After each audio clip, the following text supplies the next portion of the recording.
तालाब में ने बुनीर, सवात और बाजोड़ में तबाही मचा दी है। इस पर तफसील से बात करेंगे। इसके अलावा बात होगी क्रिकेट की भी। बाबर और रिजवान आउट, 3 मुल्की T20 सीरीज और इसके अलावा एशिया कप के लिए भी पाकिस्तानी स्क्वाड का ऐलान कर दिया गया है। हालिया सीरीज के अंदर बदतरीन कारकर्दगी के बायस ये तब्दीली, ये बड़े फैसले हुए हैं।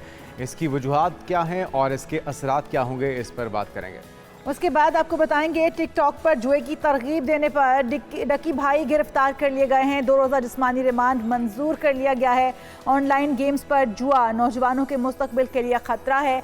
इस पर भी तफसील से राय ली जाएगी। और बात करेंगे बारिश में सोलर पैनल जानलेवा भी हो सकता है, उनसे कैसे बचा जाए, क्या एहतियाती तदाबीर हैं जिसको अपनाना चाहिए सोलर सार्फिन को, क्योंकि आए रोज़ इस तरह के वाक़यात जिससे कीमती जाने का सिलसिला जारी है।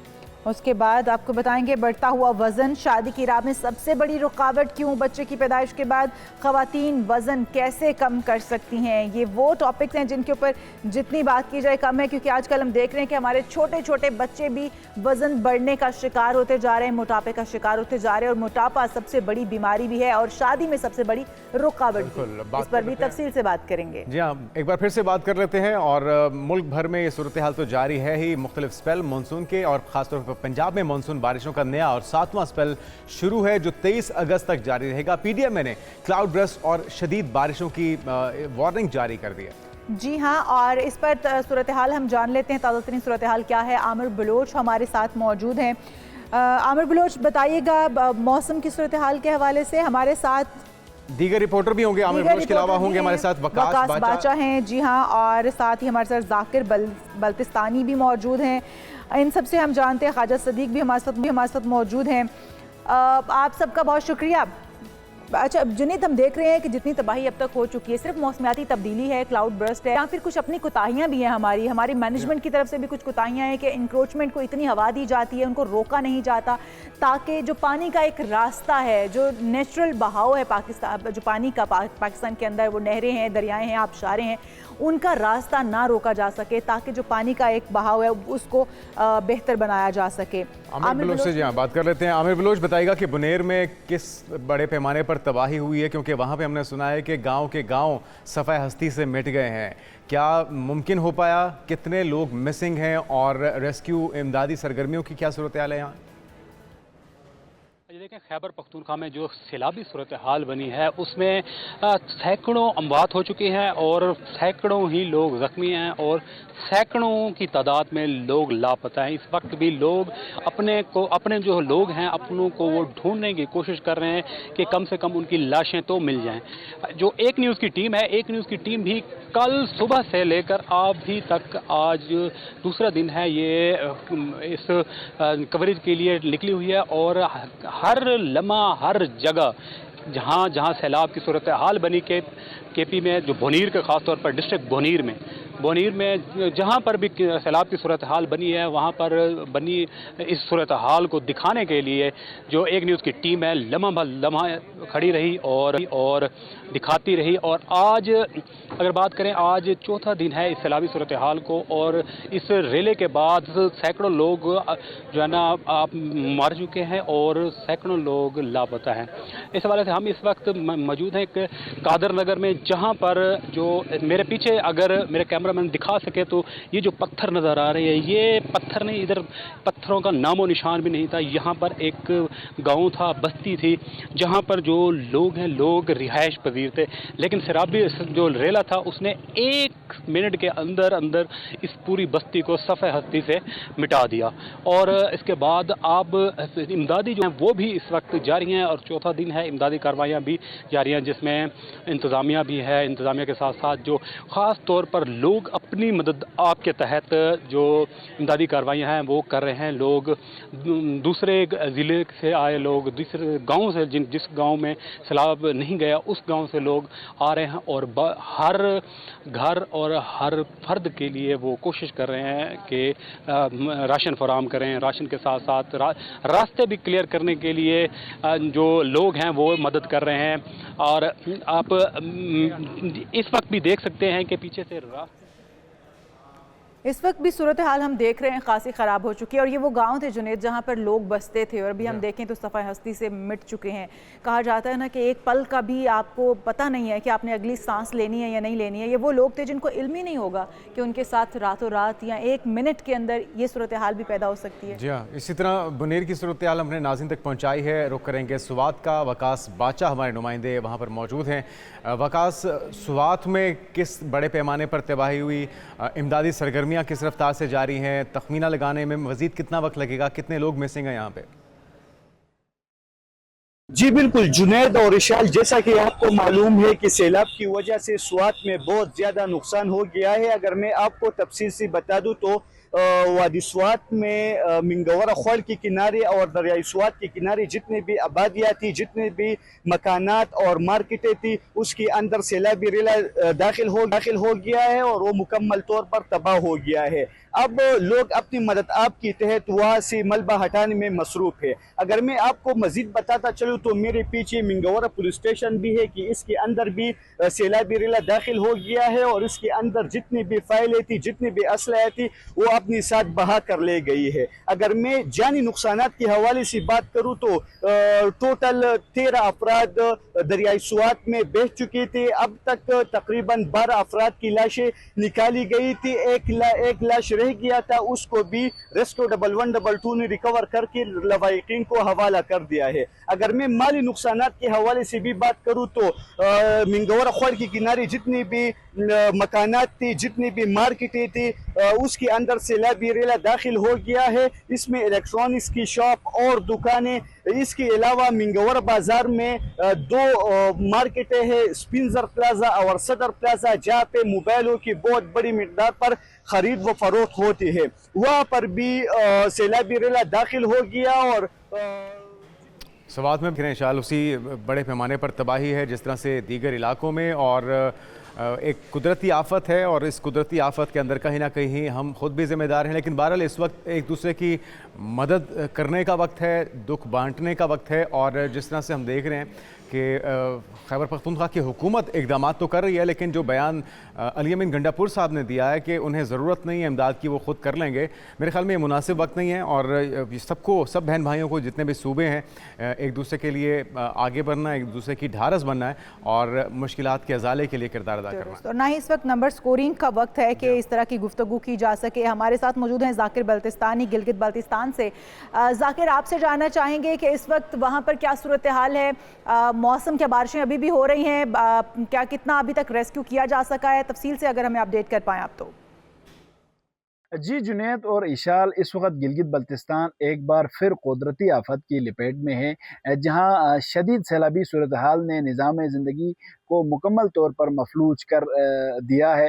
गिलगित बल्तिस्तान के तमाम अजला इस वक्त मुतासिर है, लेकिन ज़ुल्ला हुंजा और गैज़र और बल्तिस्तान रीजन को सबसे ज़्यादा नुकसान पहुँचा है। इसके अलावा अस्तोर, गिलगित, दियामर और नगर में भी सैलाब की कैफियत ने मुकामी आबादी को शदीद मुश्किलात में मुब्तला कर दिया है। Gilgit Baltistan disaster management authority के मुताबिक अब तक 10 अफराद जान की बाजी हार चुके हैं, 19 जख्मी है, जबकि 4 अफराद ताहाल लापता है। बल्तिस्तान डिजास्टर मैनेजमेंट अथॉरिटी के मुताबिक 99 रिहायशी मकानात मुकम्मल तौर पर तबाह हो चुके हैं और 92 को जुज़वी नुकसान पहुंचा है। इसके अलावा इंफ्रास्ट्रक्चर को भी शदीद नुकसान पहुंचा है।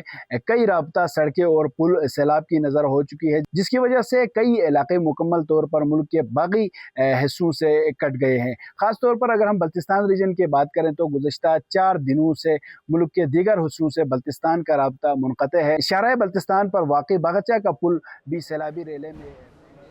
बिल्कुल सही, बहुत शुक्रिया, आप भी हमारे साथ मौजूद थे। अब हम चलेंगे, अब हमारे साथ मौजूद हैं ख्वाजा सदीक वादी नीलम से, उनसे सूरत हाल जान लेते हैं। जी बिल्कुल, गुज़श्ता कल वादी नीलम में क्लाउड बरस की वजह से मुख्तलिफ नाला जात में आने वाले सैलाब से जो जंगलात की कीमती लकड़ बेकार नीलम झेलम डैम में पहुंच गई थी, उसको महकमा जंगलात मुजफ्फराबाद ने नीलम महकमा जंगलात के इश्तराक से उसके टेंडर जारी कर दिए हैं। महकमा जंगलात नीलम के है काम के मुताबिक दरिया नीलम के किनारे जो लकड़ मुख्तलिफ मंडियों की सूरत में पड़ी हुई है उनको भी महफूज मकामात करने के अहकाम जारी कर दिए हैं ताकि ये लकड़ दरिया की नज़र न हो सके और इससे लोगों के कीमती जानी नुकसान भी न हो सके। जब महकमा जंगलात के अहकाम से उनका मौक़िफ़ जानने की कोशिश की गई तो महकमा जंगलात के ज़िम्मेदार ने कहा कि नीलम झेलम में जो लकड़ पहुंची है वो दूर दराज इलाके में नाज़िम बहुत शुक्रिया, हमारे साथ मौजूद थे ख्वाजा सिद्दीक, इसके अलावा ज़ाकिर बल्तिस्तानी, वकास बाचा, आमिर बलोच, आप सबका बहुत शुक्रिया। गाए बगाए सूरत हाल जानते रहेंगे। इस वक्त रेस्क्यू सरगर्मियाँ जारी हैं, कोशिश की जा रही है कि जो फंसे हुए लोग हैं इन्हें जल्द से जल्द निकाला जा सके। अब भी कहा जा रहा है कि सैकड़ों लोग मलबे के नीचे मौजूद हो सकते हैं, शायद कोई ज़िंदा हो और इन तक बर वक्त इमदाद पहुँच सके। पंजाब की तरफ से, वफाक की तरफ से, दीगर सूबों की तरफ से भी इमदादी सरगर्मियाँ उनकी ऑफ़र भी की गई है और जारी भी हैं। NDMA हो, दीगर इदारे हों, एक दूसरे के ढारस बनने का वक्त है और सभी को इसमें इवन इंडिविजुअली भी जो आम पाकिस्तानी है जो भी अपनी इस्तात में रह के मदद कर सकता है, इस वक्त सैलाब मुतासिरीन की मदद सबसे ज़रूरी है। बिल्कुल जी। इसी सूरत हाल पर बात करते हैं, हमारे साथ मौजूद हैं माहिर मौसमियाती तब्दीली सुहेल मकबूल साहब और सदर अल खिदमत फाउंडेशन खैबर पख्तूनख्वा फ़ज़ल महमूद साहब। आप दोनों को वेलकम कहेंगे। पहले तो ये बताइएगा सुहेल मकबूल साहब, आपके इमदादी सरगर्मियाँ किस अंदाज में जारी हैं? क्या कोई इब्तदाई तखमीना लग सका?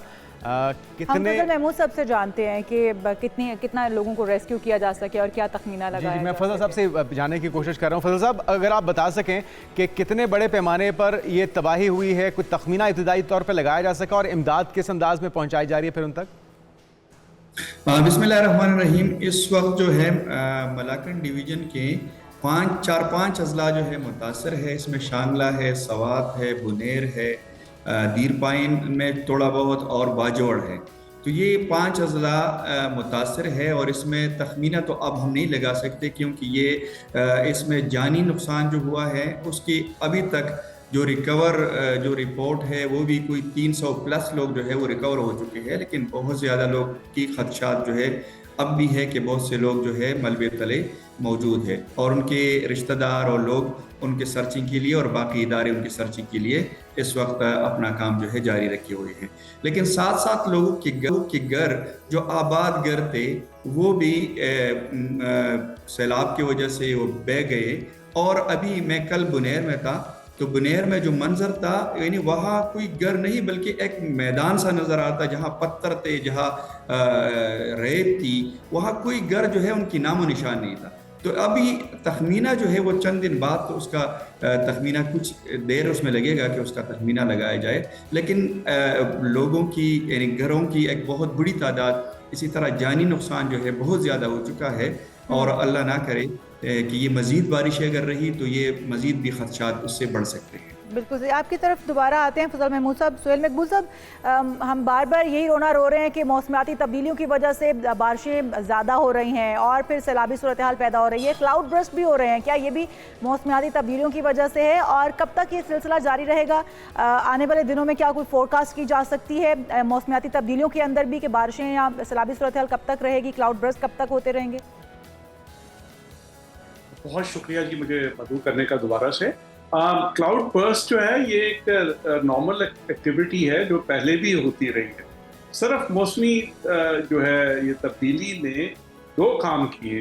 एक तो ये है कि क्लाउड बर्स्ट की फ्रीक्वेंसी बढ़ा दी है और दूसरा उसकी इंटेंसिटी बढ़ा दी है। अब यह है कि ये क्लाउड बर्स्ट, और फिर तीसरी चीज़ ये है कि ये एक ख़ास उसमें नहीं होता कि सिर्फ मानसून्स के दौरान होगा या सर्दियों में होगा, गर्मियों में होगा। तो मौसमी तब्दीली आपको बिल्कुल वल्नरेबल बना देती है इस सारी, और ये क्लाउड बर्स्ट जारी रहेंगे। ये मैंने कंफर्म किया है। इवन पायलट्स से जो जहाज उड़ाते हैं वो भी परेशान है क्योंकि उनको पहले एक सेट पैटर्न पता था। ये जो क्लाउड फॉर्मेशन होती है उनको सेट पैटर्न पता था कि खास मौसम में होंगे और ये खास एरियाज में होंगे। अब ये है कि ये बढ़ती जा रही है, जैसे कि जापान में अर्थक्वेक्स जो है वो एक नॉर्म ऑफ लाइफ हो गए। ये भी हमें क्लाउड सुहेल साहब, बर्स्ट ये क्लाउड बर्स्ट की बुनियादी वजह क्या होती है और इस तवातुर के साथ ये क्यों होना शुरू हो गए हैं? जिस तरह आप कह रहे हैं कि क्लाउड बर्स्ट नई बात नहीं है, लेकिन इतना ज़्यादा तवातुर के साथ इनका होना ये हैरानकुन है। जी जी, इसमें बेसिकली देखें जी, इसमें समझने की बात ये कि हमारा नॉर्मल पैटर्न होता है कि जो है समंदर से, क्योंकि हमारा बड़ा अच्छा प्रोफाइल है कि समंदर से आते हैं हिमालयस के जो पूरा पैटर्न, उधर से आके ये जो है ऊपर जाते हैं क्लाउड्स और फिर ठंडे होके फिर बारिश होती है। ये बारिशें नॉर्मली होती है, लेकिन क्लाउड बर्स्ट उस वक्त होता है कि जब उन क्लाउड्स में बहुत सारी मॉइस्चर इकट्ठी हो जाती है। वो मॉइस्चर आप समझ लें जैसे कि स्पॉन्ज होता है, और स्पॉन्ज को जो है तोड़े किसी एक जगह पे तो पानी सारा एक ही जगह पे निकलता है, या किसी जगह आप एक बाल्टी को उठा दें, उसको उल्टा कर दें तो वो पानी जो सारा क्लाउड्स का वो एक ही जगह पे निकलता है। चलें, क्लाउड बर्स्ट तो एक फिनोमेना जो पहले होता है, अब ये है कि ये इसकी इंटेंसिटी और फ्रीक्वेंसी बढ़ती जा रही है, जिसकी वजह से जो पहले आपने चीजें बताई और जो भी बताया जा रहा था इश्यूज हैं, अगर आप इनको, आपकी प्रिपेयर्डनेस नहीं है, अगर आपकी प्लानिंग नहीं है, अगर आपकी इवैक्यूएशन नहीं होती प्लान, तो ये चीजें बहुत ज्यादा नुकसान पहुंचाएंगी। इसमें अभी भी हमारी बड़ी कमजोर और हम देख रहे हैं awareness है काफ़ी नुकसान पहुंचाया जा चुका है। अभी मजीद जो है वो कहा जा रहा है कि क्लाउड बर्स्ट इसी तरह से होते रहेंगे, बारिशें भी होती रहेंगी। सोहेल मकबूल साहब साथ ही रहेगा। फजल महमूद साहब, अभी तक जिस तरह से बता रहे हैं मौसम मजीद इंटेंस से इंटेंस होता चला जा रहा है, और ये मौसमियाती तब्दीलियाँ एक दिन की बात नहीं है, इनको काफ़ी टाइम लगा यहाँ तक पहुँचाने में हमें। और अगर अब हम यहाँ तक सूरत हाल पहुँचा चुके हैं, तो क्या ट्रेनिंग भी आपकी जो स्क्वाड्स आपका मौजूद होता है, या आपकी अलखिदमत फाउंडेशन जब वहाँ पर काम कर रही होती है बचाने के लिए, लोगों को अपनी इमदाद दे रहे होते हैं वहाँ पर, तो क्या ट्रेनिंग दी जाती है इस तरह के इंटेंस हालात से निमटने के लिए, या इस तरह की सूरत हाल से निमटने के लिए? क्योंकि जब क्लाउड बर्स्ट होता है तो पानी एकदम से इतना आ जाता है कि वो तो संभलने का मौका नहीं देता है। तो वहाँ पर किस तरह की ट्रेनिंग दी गई है और किन मुश्किलात का सामना करना पड़ा? आपके साथ दीगर कौन कौन से इदारे और टीमें मौजूद हैं वहाँ पर जो इमदादी काम कर रहे हैं, सरगर्मियों में मसरूफ़ हैं? जी, अलखिदमत फाउंडेशन की तरफ से तो हम मुसलसल अपनी रज़ाकारों को ट्रेनिंग जो है वो देते आ रहे हैं। उनको रिसर्च एंड रेस्क्यू की ट्रेनिंग, उनको वाटर रेस्क्यू की ट्रेनिंग, इसी तरह उनको हाइट रेस्क्यू। सुहेल साहब, हमें क्या करने के लिए फौरी तौर पे शुरू करने होंगे इकदाम जंगी बुनियादों पे, क्योंकि इस सीज़न में जिस तबाहकारी का सामना करना पड़ रहा है पाकिस्तान को भी, बल्कि पूरे रीजन को, भारत में भी लगभग यही सूरत हाल है, तो फौरी तौर पे क्या कुछ करने की ज़रूरत है हुकूमती सतह पे भी और इंडिविजुअल भी? देखें जी, दो चीज़ें हैं। कम्युनिटी लेवल पे 3-4 चीज़ें जो मैं आपको बताऊंगा, और गवर्नमेंट लेवल पे भी 3-4 चीज़ें जो इमीडिएटली चाहिए। कम्युनिटी लेवल पे हमें जो है ना ये मतलब कम्युनिकेशन जो है पहुंचानी है, और उनको भी, कम्युनिटीज़ को भी अलर्ट रहना है थ्रू रेडियो, SMS, मस्जिदों के थ्रू, और फिर इनको इमीडिएटली मूव करना है हायर साइड पे, और इनके पास किट्स होने चाहिए। जिस तरह के कोई, मैं क्या बात करूं कि अगर उनके पास खाने के लिए वो नहीं है, इतनी सप्लाईज नहीं है, तो हम उसमें इमरजेंसी किट करते हैं। लेकिन वो बेसिक चीज़ें हैं, क्योंकि इससे जिंदगी से ज़्यादा अजीज कोई चीज़ नहीं है। उसमें टॉर्च हो, उसमें आपकी मेडिसिन हो, फूड हो, उसमें आपका पानी हो पीने का, और आपके बेसिक कपड़े हों। ये इनको इमरजेंसी किट वल्नरेबल एरियाज हैं उनको बता, और फिर उनके जो ज़मीन के कागज हैं, उनकी बाकी जो वैल्यूएबल पेपर्स हैं, उनको वाटरप्रूफ उसमें।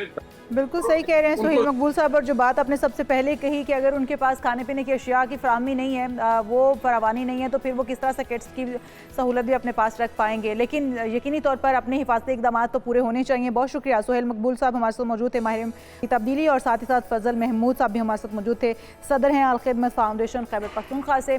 दोनों से हमने सूरत हाल जानी कि आगे क्या हो सकता है और क्या होना चाहिए था।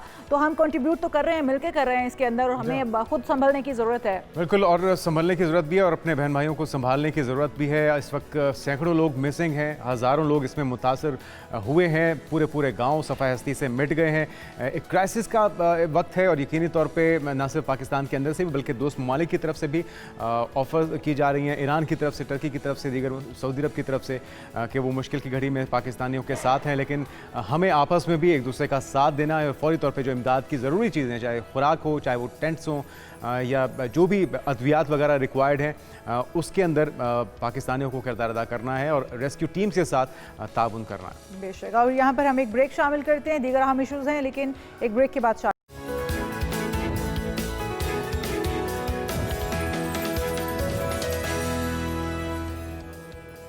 Welcome back. बात कर लेते हैं कुछ क्रिकेट की। इस मुल्की T20 सीरीज और एशिया कप के लिए कौमी स्क्वाड का ऐलान तो कर दिया गया है, लेकिन इसमें ना तो बाबर आजम है, ना मोहम्मद रिजवान है, नसीम शाह भी टीम में शामिल नहीं किए गए। जी हाँ, सलमान अली आगा 17 रुकनी स्क्वाड के कप्तान बरकरार हैं, जबकि फ़खर जमान, शाहीन शाह, हारिस रऊफ, साइम अयूब, खुशदिल शाह और हुसैन तलब स्क्वाड का हिस्सा हैं।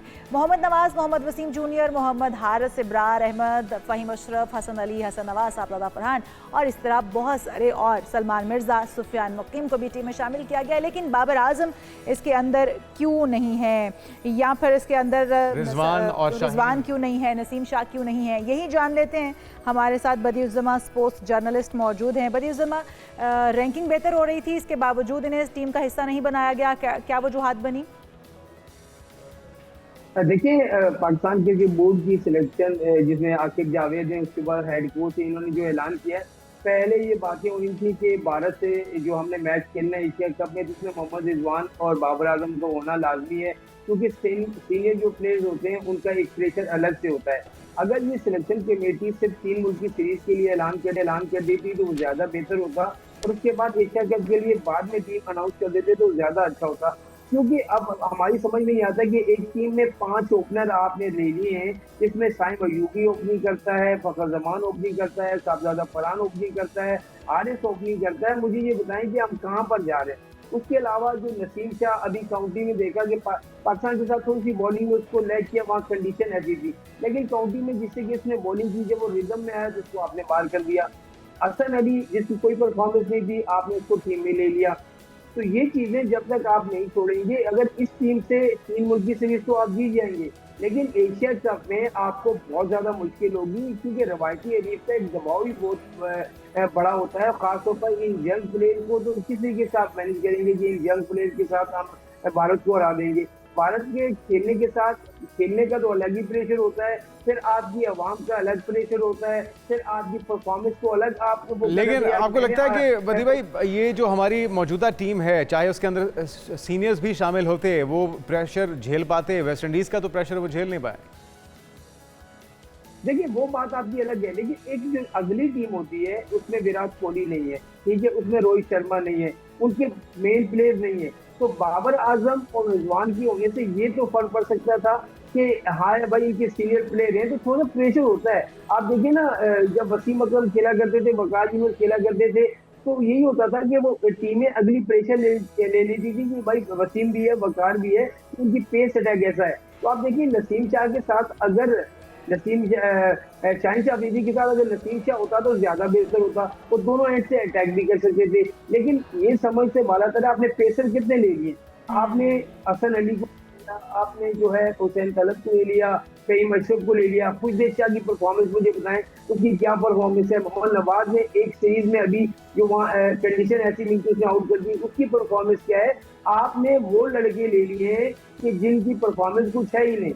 अभी सलमान, अच्छा, तो फिर बदियुज़्ज़मा क्या लगता है कि क्या बैलेंस तो नहीं है स्क्वाड? आप ही कह रहे हैं कि 4 ओपनर्स क्यों डाल दिए गए हैं, आप इससे नज़र नहीं आ रहे हैं। इस स्क्वाड के साथ अगर हम मैदान में उतरते हैं तो क्या समझते हैं अच्छी परफॉर्मेंस दे पाएंगे? और जिस तरह से माइक हैसन भी वो कहते हैं कि शारजा की जो पिच है वो बड़ी, उसकी कंडीशन चैलेंजिंग साबित होगी, इतनी आसान नहीं होगा वहाँ पर हमारे लिए मैच खेलना, लेकिन हम एक बेहतरीन तैयारी के साथ जाएंगे। तो इस टीम के साथ अगर मैदान में उतरते हैं तो आपको लगता है कि चैलेंजिंग रहेगा हमारे लिए? अच्छा, मुझे आप बताएं, जब भी पाकिस्तान टीम कहीं भी जाती है, चाहे वो बांग्लादेश जाए, वेस्ट इंडीज जाए, श्रीलंका जाए, इंग्लैंड जाए, ऑस्ट्रेलिया, किसी, कभी हमने कहा कि चैलेंज जो कंडीशन हमारे लिए सूटेबल है, कभी भी हमने नहीं कहा। जहां भी हम जाते हैं हम इस कंडीशन का रोनर होते हैं। भाई, इंटरनेशनल प्लेयर जो होता है उसको इन कंडीशन से कोई फर्क नहीं पड़ता, उसने पूरी जगह जहां भी जाता है उसको परफॉर्म करना होता है। आपकी मिसाल दीगर टीमों की है, बांग्लादेश पाकिस्तान में क्यों परफॉर्म कर गया, फिर इंग्लैंड जाके ऑस्ट्रेलिया में क्यों परफॉर्म करता है, ऑस्ट्रेलिया इंग्लैंड में क्यों परफॉर्म करता है, अभी साउथ अफ्रीका ने ऑस्ट्रेलिया में क्यों परफॉर्म किया, इंडिया जाके इंग्लैंड में वहाँ टेस्ट सीरीज में क्यों परफॉर्म करता है। क्यों हम चैलेंज, ये जो कंडीशन है ना, ये मेरे ख्याल में एक रोने बात तो सही है बदियुज़्ज़मा, और हमने अगर परफॉर्म नहीं करना तो अपने होम ग्राउंड पर भी परफॉर्म नहीं करना, और अगर हमने परफॉर्म करना है तो फिर हमें किसी भी प्लेटफॉर्म पे परफॉर्म कर लेना है। बहुत शुक्रिया, हमारे साथ बदियुज़्ज़मा स्पोर्ट्स जर्नलिस्ट मौजूद थे। और जुनैद, बात तो दुरुस्त है कि हमने अगर खेलना हो तो फिर हम होम ग्राउंड पर भी नहीं खेलते। हाँ, बात तो नियत की है, लेकिन हम उम्मीद करते हैं कि अच्छा परफॉर्म करेंगे। स्क्वाड बार अनाउंस हो चुका है और इसी स्क्वाड से अब हम उम्मीदें लगाए बैठे हैं। आगे बढ़ते हैं और बात कर लेते हैं बिजली की लोड शेडिंग से परेशान शहरियों की। और अब शहरी सोलर पैनल की तरफ मुंतकिल हो रहे हैं, लेकिन सोलर पैनल से करंट लगने से कीमती जानें जा रही हैं। क्या क्या एहतियात ज़रूरी है और जो फिर हुकूमती झटके लगाए जा रहे हैं वो इसके अलावा हैं। तो हमारे साथ मौजूद हैं इंजीनियर मोहम्मद जाहिद साहब, जो कि सोलर एनर्जी एक्सपर्ट भी हैं। बिल्कुल, वेलकम टू शो कहेंगे आपको। जाहिद साहब, यकीनी तौर पर सोलर पैनल पर आने का मकसद एक ही था कि हुकूमत की जानिब से जो अजाफी बिजली अजाफी बिल डाले जाते हैं उनसे बचा जाए, लेकिन अब इसके अंदर हम देख रहे हैं कुछ मुश्किलात भी दरपेश आ रही हैं। शहरी जब ये लगवा लेते हैं सोलर पैनल, अब हर वो जगह पर एक बोर्ड लगा के बैठे हुए हैं कि आइए हमसे सोलर पैनल लगवाइए, लेकिन एक्सपर्टीज़ होना कितना ज़रूरी है, और अगर वो किसी आप एक्सपर्ट से सोलर पैनल नहीं लगवाते तो क्या क्या नुकसान हो सकते हैं। क्योंकि हमने देखा कि बिजली के झटके भी लगते हैं, अगर आप उसको साफ़ करने की कोशिश करते हैं या उसके करीब जाते हैं तो उससे किस तरह से बचा जा सकता है, और एक एक्सपर्ट से लगवाना कितना ज़रूरी है। Thank you very much. अच्छा, मैं आपको ये बताता चलूँ कि सोलर जो है वो एक इन्वर्टर और प्लेट्स का आपस में जोड़ देना सोलर नहीं है, बल्कि असल गेम तो इसके बाद स्टार्ट होती है। कितना आपका टिल्ट एंगल होना चाहिए, और सबसे पहली बात, कितना बड़ा सोलर सिस्टम आपने लगाना है अपने बिल को नलीफाई करने के लिए। कितना आपका टिल्ट एंगल होना चाहिए, किस डायरेक्शन में लगना चाहिए, कौन सी प्लेट्स और कौन से इन्वर्टर यूज़ करने चाहिए, और इवन कौन सी केबल यूज़ करनी चाहिए। अगर ये इन सारे फैक्टर्स का आप ख्याल नहीं रखते तो ऑब्वियसली जो आप अचीव करना चाह रहे हैं वो अचीव नहीं होता। यही लोगों को शिकायत होती है कि इतना बड़ा सिस्टम हमने लगा दिया, बिल तो हमें तब भी आ रहा है। और सबसे मेन चीज़ कि इसमें सेफ्टीज़ प्रिकॉशंस कौन कौन सी आपने लेनी है। बात मैं करूँ तो आजकल चूँकि रेनी सीज़न है तो अक्सर आपने देखा होगा कि करंट लग गया है। अब डीसी करंट एक ऐसी करंट है जो छोड़ती नहीं है, ये डायरेक्ट करंट है। अच्छा। जो एसी करंट है ना, जो हमारे घरों में भी है, वो झटका लगता है, बाज़-औक़ात वो छोड़ भी देती है। डीसी आपको छोड़ती नहीं है जब तक आप। और इससे क्या रिलेशन किस चीज़ की है? ये डीसी एसी से बनता क्या है? एसी से बनता है, छोड़ता नहीं है इंसान को। अल्टरनेटिव करंट जो हमारे घरों में या जो स्टूडियो के अंदर जो भी चीज़ें चल रही हैं, ये सारी 220 वोल्ट सिंगल फेज पे एसी करंट पे चल रही हैं। ठीक है। जो पैनल से आपको करंट मिलता है वो डीसी करंट होता है। और उसका वोट का फ़र्क होता है अच्छा खासा? वोटेज उसके मुकाबले में बेशक इसके काम होते हैं, अच्छा। लेकिन डायरेक्ट करंट बहुत खतरनाक होता है। अच्छा। ये आपको छोड़ता ही नहीं है। एसी साइनोसाइडल वेव होती है, वो आपको झटका लगने के बाद का झटका लगता है, आप पीछे गिर जाते हैं। ओके। डीसी आपको नहीं छोड़ता। आपने अक्सर सुना होगा फलां जगह पे बंदा पैनल साफ करते करते उसकी डेथ हो गई, अक्सर हो जाती है। बिल्कुल ऐसे आजकल वाकयात बहुत बढ़ गए हैं। अच्छा, उसका ये है ना कि इसके अंदर जो सबसे मेन चीज़ होती है वो होती है सेफ्टीज़। अब इन सेफ्टीज़ का सोलर के चलने से डायरेक्टली कोई तल्लुक नहीं है। अगर आप अर्थ बोर नहीं भी करते तो आपका सिस्टम चलता रहेगा, लेकिन ये सेफ्टीज़ हैं, ये आपने लाजमी करनी है। आप कितने बोर करने चाहिए और इस बोर की क्या स्पेसिफिकेशन सारी चीज़ें बताते जाएं ताकि हम कम से कम टाइम के अंदर सारी चीज़ें आपसे पूछ सकें। ये एक साइंस है। अब ये ना ideally for your domestic system या छोटे सिस्टम के लिए आपको आइडियली 3 अर्थ बोर करने चाहिए। कितने केवी के लिए? 10 किलोवाट कह लें या आप 15 किलोवाट 20 किलोवाट के लिए 3 आपको बोर करने। 3 अर्थ बोर आपको आइडियली करने चाहिए। 1 फॉर योर डीसी प्लेट्स, जो आपकी सोलर प्लेट्स होती हैं, ठीक है, एक उसके साथ कनेक्ट हो जाता है। 1 फॉर योर एसी सिस्टम, जो आपका एसी इन्वर्टर होता है या जो आपका डिस्ट्रीब्यूशन बॉक्स होता है घर के अंदर, एक उसके साथ कनेक्ट हो जाता है। And 1 for the lighting arrester.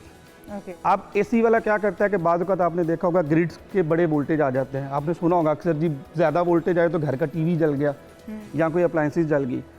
अब उस बोर के साथ SPD surge protection devices connect होती हैं। जब भी हैवी वोल्टेज आते हैं तो जो अर्थ बोर होता है वो ईजीएस्ट वे होता है, उसकी रेजिस्टेंस कम होती है। तो करंट आपके घर में या इन्वर्टर में जाने की बजाय उस एसपीडी के जरिए वो ज़मीन के अंदर चली जाती है थ्रू अर्थ बोर। इसी तरह अगर आपकी लाइटनिंग आती है, आसमानी बिजली आती है, तो वो भी उस लाइटिंग अरेस्टर पे गिरती है और वो भी ज़मीन के अंदर चली जाती है। अब लाइटिंग अरेस्टर बहुत सारे लोग सोलर स्ट्रक्चर के साथ फिट कर देते हैं, उसके साथ नहीं होना चाहिए।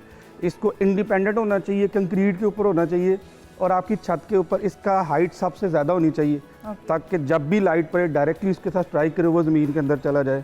तीसरी बहुत इंपॉर्टेंट बात, सोलर प्लेट्स के साथ जो अर्थ कनेक्ट होता है उसमें होता है कि बाद का सफाई कर रहे होते हैं और किसी स्टिंग को आपका हाथ लगता है जहाँ हाई वोल्टेज आ रहे हैं। स्टिंग होता है जहाँ पे सारे सोलर पैनल्स की केबल को कंबाइन करके आप एक केबल नीचे सोलर इन्वर्टर तक लेके जा रहे होते हैं। ठीक है। वहाँ सारे सोलर पैनल्स की जितनी वाटेज है वो जमा हो रही होती है, तो वहाँ हैवी करंट होता है। अगर उसको आपका हाथ लगता है तो वो है डायरेक्ट करंट, डीसी करंट, वो नहीं छोड़ेगा आपको, ठीक है। तो सीधी सीधी डेथ है। वो जो आपने अर्थ बोर किया होता है ना, वो जो आपने अर्थ बोर किया होता है वो आपको बचाता है। अब करंट का रूल है, जैसे पानी का रूल है, ये इजीएस्ट वे की तरफ जाता है। अब ह्यूमन की रेजिस्टेंस ज़्यादा होती है, जो आपने अर्थ बोर किया उसकी रेजिस्टेंस कम होती है, तो करंट इधर आने की बजाय उधर चला जाएगा, इंसान के पास चला जाता है, उधर चला जाएगा अर्थ बोर के अंदर। अच्छा, ये गुजारिश सुन लीजिए, अभी तक तो ये समझ में आया कि करंट लगने की बुनियादी वजूहात ये हैं कि जिन लोगों ने अर्थिंग नहीं कराई वो करंट का शिकार हो रहे हैं। अच्छा, अगर आपने अर्थिंग करवा भी ली है तो कोई स्पेसिफिक टाइम है जिसके अंदर आप सफाई करें? दोपहर के टाइम भी कर लेना चाहिए या शाम के टाइम जिस वक्त सूरज गुरूब हो जाए? आइडियल टाइम क्या है? ये बहुत इंपॉर्टेंट क्वेश्चन है। इससे पहले एक छोटी सी चीज, जी जरूर, जो आपने अर्थ बोर करवाया हुआ है, आइडियली उसकी रेजिस्टेंस 1 ओम होनी चाहिए, लेस देन 1 ओम होनी चाहिए। प्रैक्टिकली अगर वो 5 ओम से भी कम है तो वो वर्केबल है, ठीक है। अगर उसकी रेजिस्टेंस ही ज़्यादा है तो फिर क्या होगा कि ह्यूमन बॉडी की रेजिस्टेंस, उसकी रेजिस्टेंस फॉर एग्जांपल ज़्यादा होती है तो करंट इधर आएगा उधर नहीं जाएगा। एक तो ये है कि जब आप अर्थ बोर करें तो इसकी रेजिस्टेंस पाकिस्तान के अंदर 5 ओम से कम होनी चाहिए, तब ये इफेक्टिव, अदरवाइज इसका कोई फायदा नहीं। जहाँ तक पानी निकल आया आपने कहा था। अच्छा, और ये कैसे आएगी? ये कैसे आएगी? ऑब्वियसली आप एक कॉपर का रॉड यूज़ करते हैं, कॉपर की केबल यूज़ करते हैं, केमिकल यूज़ करते हैं, कितनी डेप्थ तक जाते हैं? जहाँ पे मॉइस्चर आ जाता है, ज़मीन के अंदर जहाँ पे मॉइस्चर आ जाता है वहाँ पे आपकी ठीक ठीक ये वाली रेजिस्टेंस आ जाती है। अब बड़ा इंपॉर्टेंट क्वेश्चन कि ये सफाई करनी कब चाहिए? ये सफाई करनी चाहिए जी सूरज निकलने से पहले या गुरूब होने के बाद। ठीक। अगर आप दिन के टाइम भी करना चाह रहे हैं तो आप अपना इन्वर्टर बंद करें। अच्छा, पहले आपने डीसी ब्रेकर स्विच ऑफ कर दें। ओके, डीसी ब्रेकर ऑफ करें, इन्वर्टर बंद करें, नंगे पाँव ना जाएं और फिर इसको एक ब्रश के जरिए, जो कि इंसुलेटेड हैंडल होता है जिसका, उससे करें। देखिए, आपने जो मर्जी कर लिया, प्रिकॉशन आपने लेने हैं। सही। आइडियली आपको सुबह उठते सूर्य निकलने से पहले या शाम को साफ कर लेंगे। अच्छा, इसको इतना साफ करना ज़रूरी क्यों है? क्या ये भी फ़र्क डालता है आपके यूनिट बनाने के ऊपर? अगर डस्टी हो गया है, गिर्द की तय ज़्यादा मोटी जम गई है, तो क्या आपका वो उस तरह से बिजली नहीं बना पाएगा सोलर? देखें ना कि हम जिस सोसाइटी में रहते हैं यहाँ पे पोल्यूशन, अच्छी खासी पोल्यूशन है, तो क्या होता है कि जो डस्ट की लेयर है ना वो उसके ऊपर जम जाती है, आपके पैनल के ऊपर।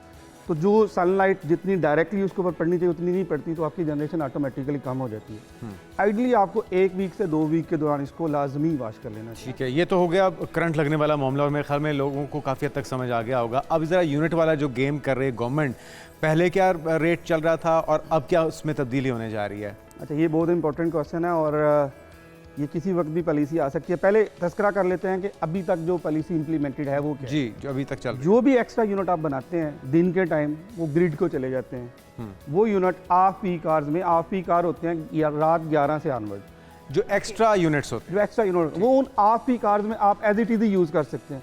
अगर आपने 20 दिन को भेजे हैं तो 20 रात को यूज़ करेंगे तो वो नेट ऑफ हो जाएंगे 0-0। ठीक है, ओके। ड्यूरिंग पीक आवर, जो आपका पीक आवर्स होते हैं यानी शाम 6 से लेकर रात 11 तक, इसमें 2 से 2.5 सोलर के यूनिट और 1 बाबदा का, ये इस तरह नेट ऑफ होते हैं। ये अब तक की पॉलिसी है। अब जो नेक्स्ट पॉलिसी है उसको कहते हैं ग्रास मीटरिंग। उसमें क्या होगा, जो भी आपने एक्स्ट्रा यूनिट जनरेट किए होंगे वो जो कंपनी है यानी वाबडा है वो आपसे 10 रुपए पर यूनिट पे खरीद लेगी और आपको 40 में और रेगुलर जो रेट है उनका उसमें आपको बेचेगी। उस तो केस में जो आपका पे बैक है वो 3 साल से ज़्यादा हो जाएगा।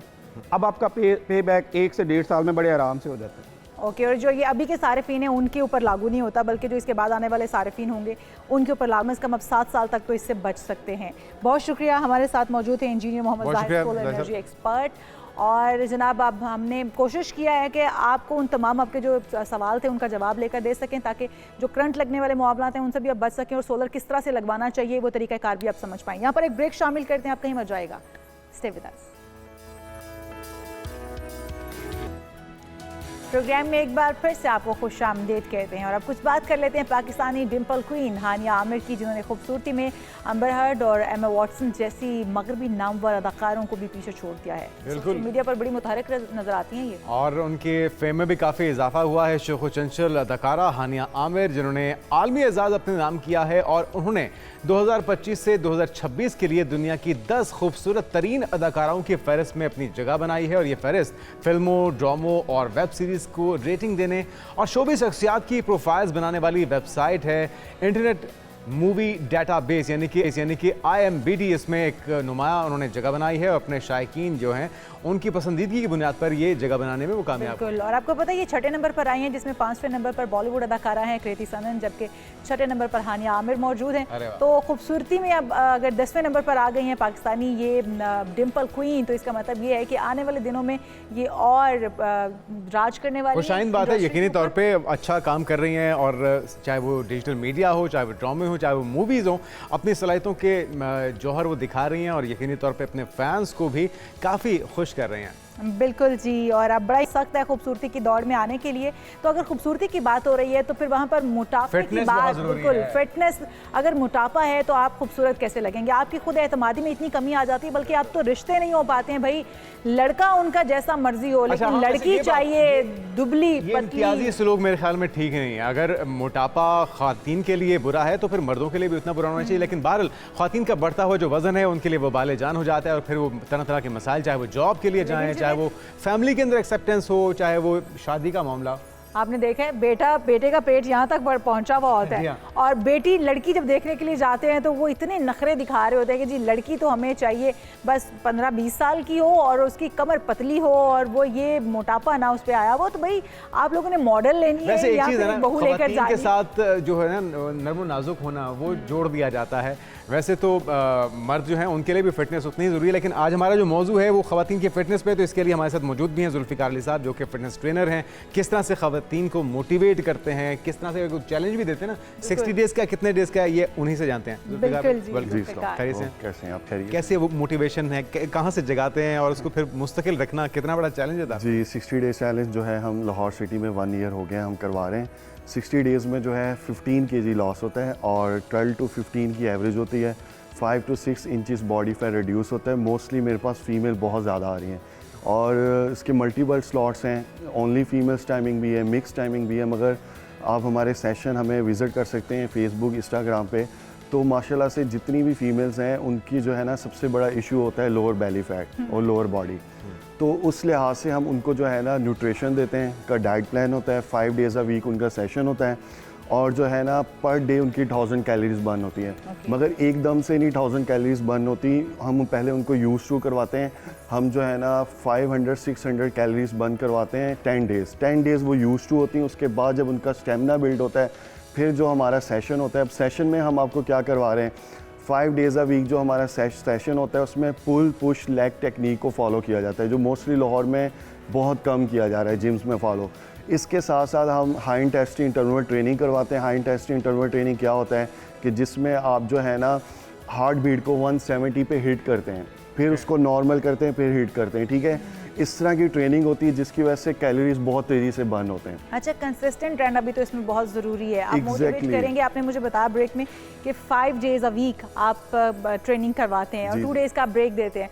वो 2 days के अंदर तो दोबारा से डिमोटिवेट हो जाएगा बंदा और दोबारा से उसका जाने को दिल नहीं करेगा, तो बिल्कुल सुस्ती चढ़ जाएगी। फिर क्या करेंगे, फिर दोबारा से उसी एनर्जी से मोटिवेट करेंगे। किस तरह से ये मुमकिन हो पाएगा? बहुत आपने सही क्वेश्चन पूछा। असल में मोटिवेशन आपको बहुत ज़्यादा चाहिए होती है।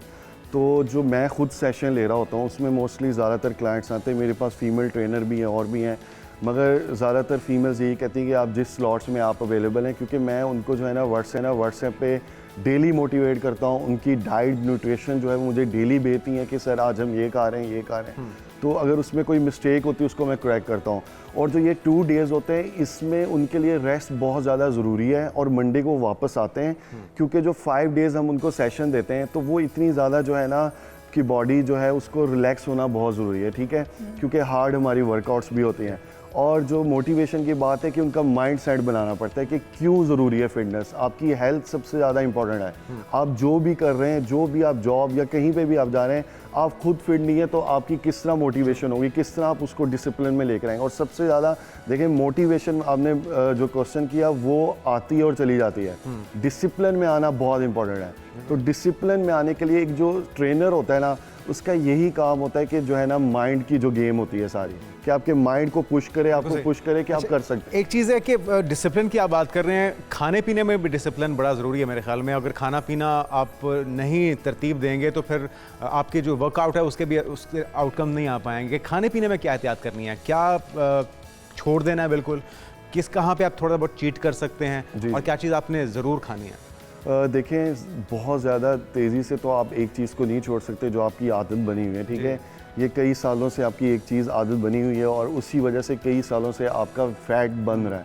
अब उसको जो है ना हमने कम करना है। खाने में जो है ना सबसे ज़्यादा कोशिश ये करें कि जो है ना जो आपके कार्ब्स हैं उसको थोड़ा सा कंट्रोल करें, ठीक है।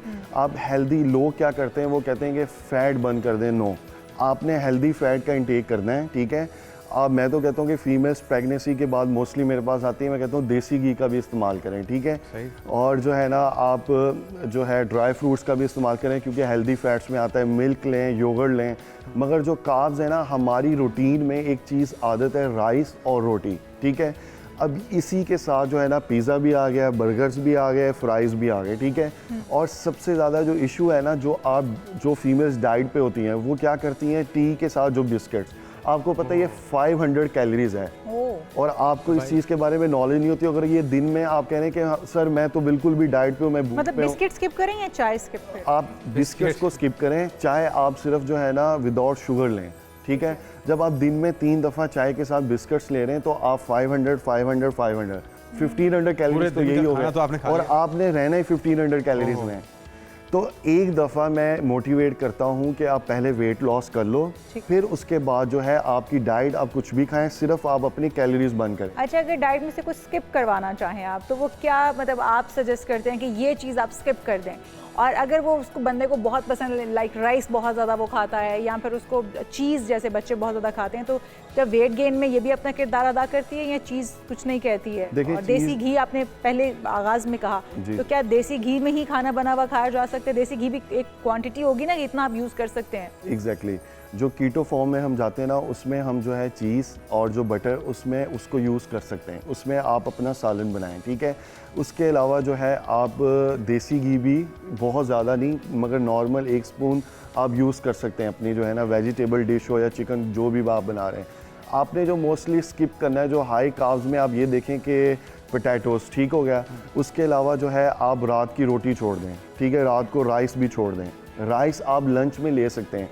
आपका ब्रेकफास्ट अच्छा होना चाहिए, आपका लंच भी अच्छा होना चाहिए, मगर आप जो डिनर कर रहे हैं ना उसमें हाई प्रोटीन में सिर्फ जाएं, यानी कि उसके बाद आपने स्लीप लेनी है, उसी में ही आपका वेट गेन होना है, ठीक है। आप रात को कोशिश करें कि आप जो है ना बारबेक्यू में चिकन टिक्का हो गया, ठीक है, जो वेट लॉस कर रहे हैं उस प्रोसेस में, या फिर जो है आप सैलड बनाएं या आप वेजिटेबल सूप बनाएं, या फिर जो है आप उसके अलावा जो है ना सैलड में आपको मैं बेस्ट बता देता हूँ जो सबके लिए इजी होगा। उसमें है जी cucumber, lettuce tomato, black beans, ठीक है, और जो है किडनी बीन्स, उसके अलावा चिकन रैशेस, यूँ बना के आप सैलड बनाएं। ये रात के टाइम बता रहे हैं? रात को। और एप्पल भी उसमें ऐड करें तो इंशाल्लाह ताला विद इन 20 डेज़ में आप देखेंगे आपका जो बेली फैट है ना वो रिड्यूस होना स्टार्ट हो जाएगा। अच्छा, आजकल हब्स के दिन भी हैं, तो आजकल क्या रूटीन होनी चाहिए? किस वक्त जिम कर सकते हैं, किस वक्त एक्सरसाइज का टाइम रखना चाहिए? क्योंकि वॉक करना बेहतरीन रहेगा आजकल के मौसम में या जिम करना ही बेहतरीन रहेगा? आगाज़ कहाँ से करना चाहिए? देखिए मेरा तो सीज़न है, मैं आपसे ऑनेस्टली बताऊं, वेट रिड्यूस करने के लिए, वेट रिड्यूस के लिए मेरा यही सीज़न है दिसंबर का। तो देखिए आपके पास देखें जिम्स कैसी हैं, उसके अंदर तो जो है ना एसी अगर प्रॉपर वर्किंग में हैं, प्रॉपर हैं, और जो है कितने क्लाइंट्स हैं, जिस तरह कि अब एक सेशन है उसमें 15 से ज़्यादा क्लाइंट्स नहीं लेता, जबकि मेरे पास हॉल है जिसमें 30 क्लाइंट्स भी आ सकते हैं।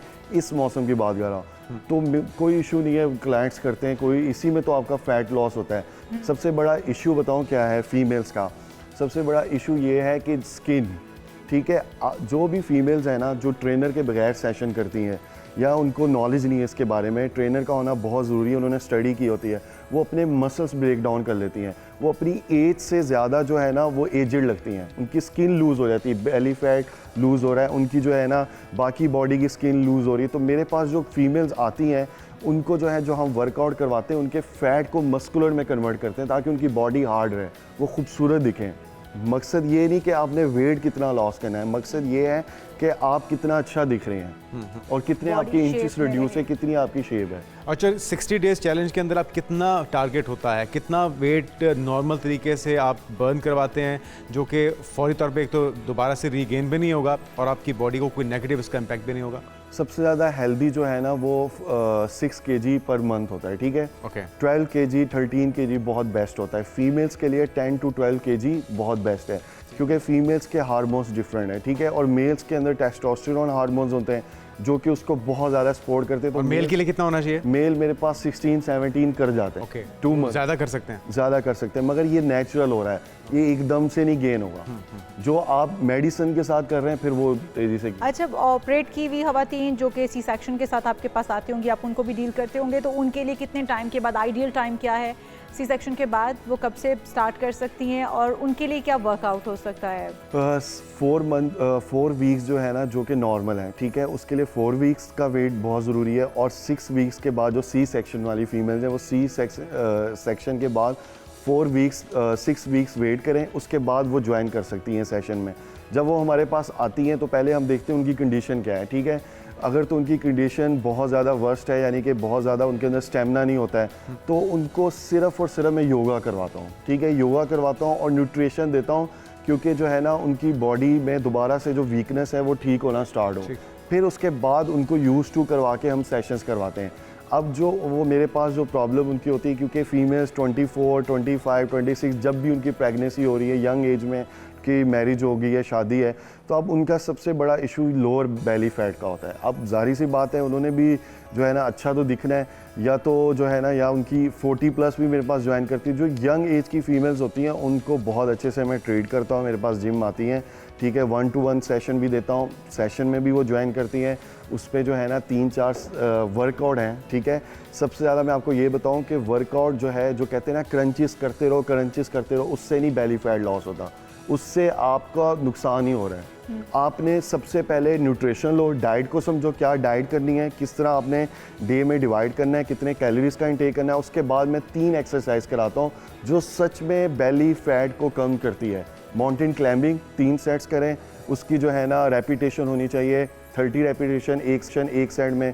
उसके अलावा लेग राइजेस करें और बाइसाइकिल क्रंचेस, बस ये 3 वर्कआउट इनफ है लोअर बेली फैट के। और ये खाली पेट करें तो बेहतर है, वो भी ज़रूरी है अगर मॉर्निंग में empty stomach. Thank you so much, बहुत शुक्रिया, आप जुल्फ़िकार मेरे साथ मौजूद थे। और ये सारी वो चीज़ें हैं जिसको अपनाते हुए आप बरकरार रख सकती हैं, खूबसूरत दिख सकती हैं। बिल्कुल जी, और जिनको शादी के मसाइल हैं उनके रिश्ते भी हो जाएंगे। हम यहाँ पर एक ब्रेक लेते हैं, आप कहीं मत जाइएगा, स्टे विद अस। प्रोग्राम में एक बार फिर से आपको खुशामदीद कहते हैं और आप कुछ बात करते हैं सितारों की चाल क्या कहती है और क्या सितारे हमारी किस्मत का हाल बदल सकते हैं, क्योंकि हमारे सितारे तो गर्दिश में नजर आ रहे हैं। तो हम जानते हैं उनसा हमारे साथ मौजूद हैं। उनसा, गुड मॉर्निंग, खैरियत से आप? गुड मॉर्निंग, अस्सलाम वालेकुम। मैं बिल्कुल ठीक ठाक हूँ, आप कैसे हैं? अल्लाह का शुक्र, हम भी ठीक हैं। क्या कहते हैं सितारे, हमारे देखने वालों के ये हफ्ता कैसा गुजरने जा रहा है?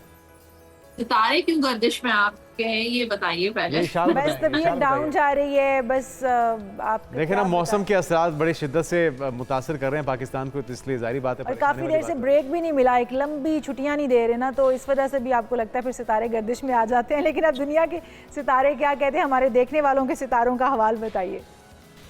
हाँ, एरीज से स्टार्ट लेते हैं और बुर्ज हुमल भी कहा जाता है। एरीज वालों के लिए तो बहुत अच्छा कार्ड है, बहुत अच्छी एनर्जी है। ये हफ्ता जो है स्टार्ट हुआ है उसके लिए प्रोग्रेसिव हफ्ता होगा। बहुत सारे ऐसे काम जो आपके नहीं हो पा रहे थे, जितनी रुकावटें हो रही थी, चाहे वो शादी हो, चाहे जॉब हो, चाहे बिजनेस हो, चाहे फाइनेंसेस हो, उसमें मुझे लगता है कि काफी बेहतरी होगी, इम्प्रूवमेंट होगी, चीजें बेहतर होंगी। फिर काफी जो एरीज खवातीन हैं वो उनको औलाद की खुशी भी नसीब होगी और उसके साथ साथ सफर भी हो सकता है। फिर हम टॉरस की बात करते हैं। टॉरस वालों के लिए डेवल की एनर्जी है, उनके कामों में थोड़ी रुकावटें आ सकती हैं और ऐसे लोगों से उनका वास्ता पड़ेगा जो उनको धोखा देने की कोशिश करेंगे, उनके साथ चीट करने की कोशिश करेंगे कारोबार में या रिलेशनशिप में, तो उनको थोड़ा केयरफुल रहना चाहिए। कुछ ऐसे एनर्जीज आपको फील होती है, नेगेटिव एनर्जीज फील होती है, उससे आपको दूर रहने की जरूरत है। और ज्यादा लालच, पैसे की लालच जो है वो टॉरस के लिए नुकसानदेह होगी, तो पैसों की लालच से बचें और मतलब थोड़ा सा शुक्र गुजारी की तरफ आपको आना चाहिए। जो अल्लाह ने दिया है शुक्र अदा करें। जेमिनाई की बात करते हैं। जेमिनाई के लिए फूल की एनर्जी है, न्यू बिगिनिंग्स, नया काम, कोई नई रिलेशनशिप की शुरुआत हो सकती है, सफर की तरफ आप जा सकते हैं। जिन लोगों की सेहत अच्छी नहीं रहती तो उनके लिए खुशखबरी है कि उनकी सेहत आगे जाके बेहतर होगी, इस हफ्ते जो है वो चीजें बेहतर होंगी, फिर ट्रैवल भी हो सकता है आपका। कैंसर की बात करते हैं, कैंसर वालों के लिए night of swords again travel है, और ट्रैवल से रिलेटेड अगर आप कोई बिजनेस करते हैं, जैसे कोई ट्रैवल एजेंसी है आपकी, इंपोर्ट एक्सपोर्ट का बिजनेस है, कोई भी ऐसा काम आप कर रहे हैं, उनके लिए बहुत अच्छा रहेगा। और जो लोग बैरून मुल्क जाकर शादी करना चाहते हैं, जो वो चीज भी बहुत उनके लिए अच्छी रहेगी, और सफर भी उनके लिए अच्छा रहेगा। फिर हम बात करते हैं लियो पेज ऑफ सोर्ड, तो गुड न्यूज मिलने वाली है, कुछ खबरी मिल सकती है, जॉब से रिलेटेड, कोई शादी से रिलेटेड, नए दोस्त बन सकते हैं, सफर पे जा सकते हैं, सेहत के हवाले से जिन लोगों के मसले हैं वो जो है हो सकते हैं। फिर हम बात करते हैं लियो उसकी वर्गो की, और यहाँ पे 9 ऑफ वॉन्ड्स, तो वर्गो वालों के लिए थोड़ा कामों में रुकावटें आ सकती हैं, और जिस काम में रुकावट आ रही है, डिले हो रहा है, थोड़ा इंतजार करें, जल्दबाजी मत करें। जल्दबाजी कह रही थी ना सितारे गर्दिश में है, मेरे नहीं तो जुनेद के सितारे गर्दिश में है। नहीं, गर्दिश में नहीं है, वेटिंग का कार्ड है कि वेट करना चाहिए, और अगर कोई काम आपका डिले हो रहा है तो डेस्टिनी की तरफ से, किस्मत की तरफ से है, कोई जादू नहीं है, कोई टोना नहीं है, कोई नजरे बद नहीं है, और जरूर किस्मत की तरफ से, डेस्टिनी की तरफ से जरूर कुछ अच्छा है, उसमें कोई मसलिहत है, तो उसका इंतजार करें।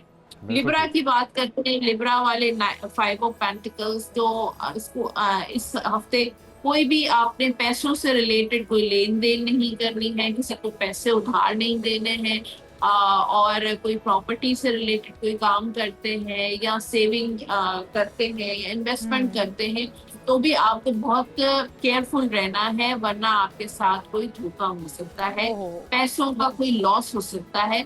इस हफ्ते कारोबार में पैसे लगाने से पहले आपको बहुत सोच समझ के फैसला लेना है, वरना इसी तरह रिलेशनशिप में भी मुझे लिब्रा वालों का लॉस हो सकता है। तो अगर किसी के साथ शादी कर रहे हैं, रिलेशनशिप में है, तो सोच समझ के करें।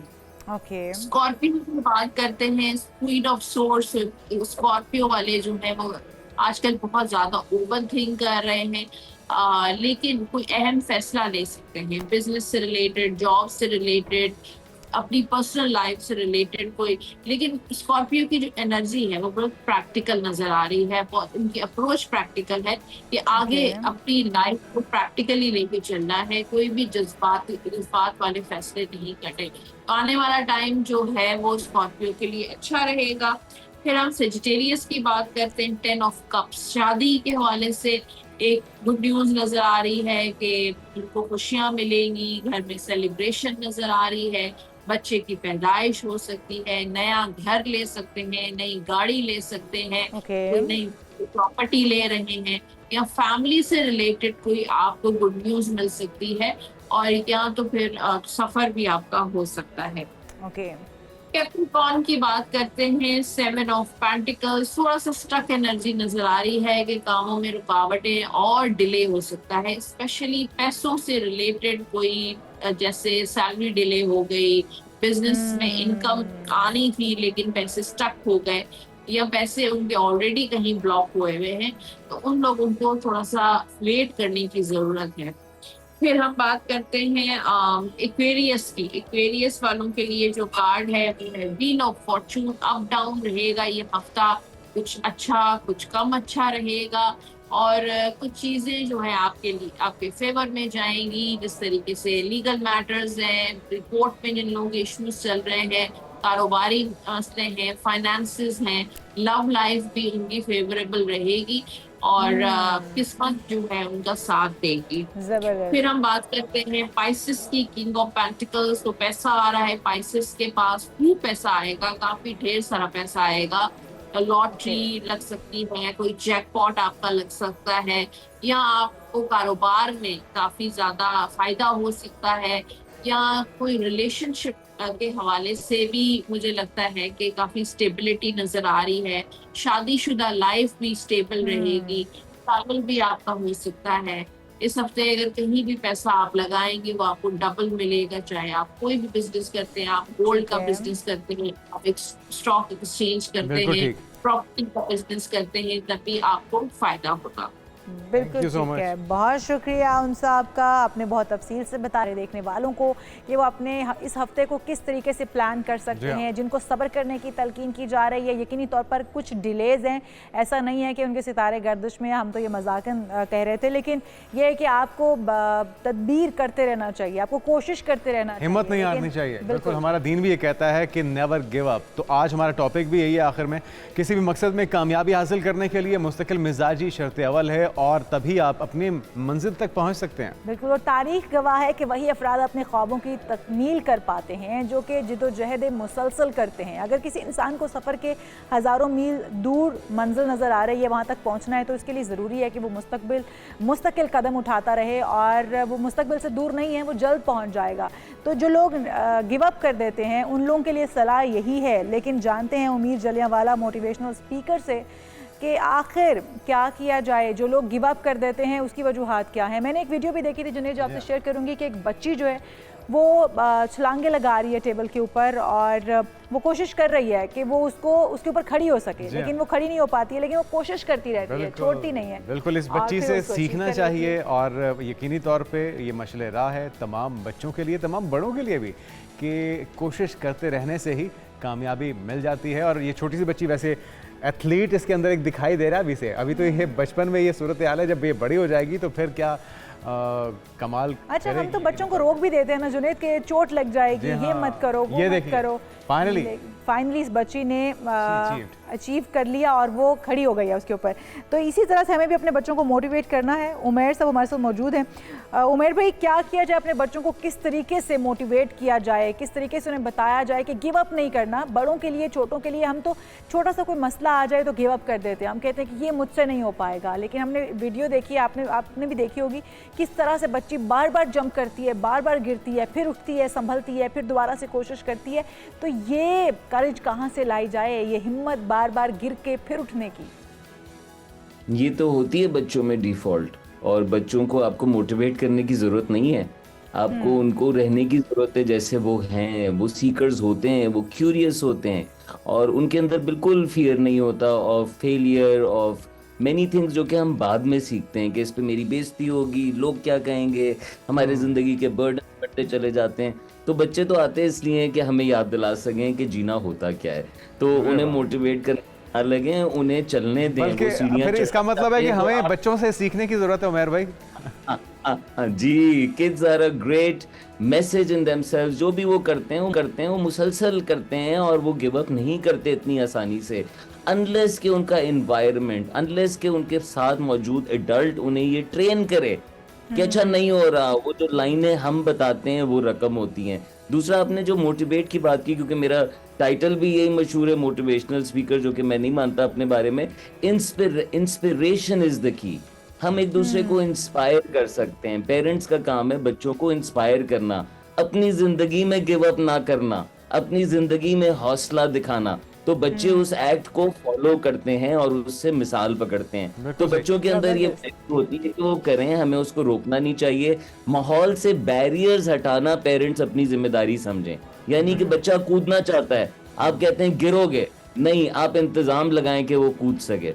उसको शौक है चीजें बजाने का, आप कहते हैं नहीं शोर करो, नहीं, आप उसके लिए ऐसा कमरा बनाएं जहां वो शोर कर सकें। ये आपका मेरा काम है कि जो वो बीज है उसको आपने बढ़ने देना है, और श्योर वो बीज जब बढ़ता है तो उसके अंदर कुछ शाखें काटनी भी पड़ती हैं। वो डिसिप्लिनिंग का काम बाद में शुरू होता है। बच्चे 7 साल तक बहुत सारी बातें समझते नहीं है जो हम उन्हें कह रहे होते हैं, वो देखते हैं, उसको मिरर करते हैं, उसको महसूस करते हैं। तो बहुत इस महसूसात में हम बहुत सारे उनके दिमाग में ट्रॉमा रकम कर देते हैं, जो कि जिंदगी भर फिर साथ रहता है। जब बच्चे प्रेजेंटेशन देने जाते हैं, बच्चे मुश्किल वक्त फेस करते हैं, तो उन्हें वही बातें याद आती हैं जो कि हमने कही होती हैं। बेटा आसानी से चलो, बेटा आराम से चलो, नहीं जिंदगी तेज मांगती है कभी कभी। बेटा किसी पे भरोसा नहीं करो, नहीं जिंदगी में भरोसे के बगैर आगे नहीं बढ़ सकते। तो ये वो बचपन की बातें जो कि रकम है, और इसमें बहुत सारे ख्यालात फिर हमें गिव अप करने पे ले आते हैं कि नहीं इसका कोई। अपनी मंजिल के बारे में क्लैरिटी होना कितना ज़रूरी है? अगर मंजिल का ही नहीं पता होगा तो ज़ाहिर बात है फिर हम डगमगा भी जाएंगे, हम डिमोरलाइज भी होंगे। मंजिल अगर क्लियर होगी कि ये यहाँ तक हमें पहुँचना है तो वो हमारे लिए कितना मददगार साबित होगा, फोकस्ड रहना, मोटिवेट रहना।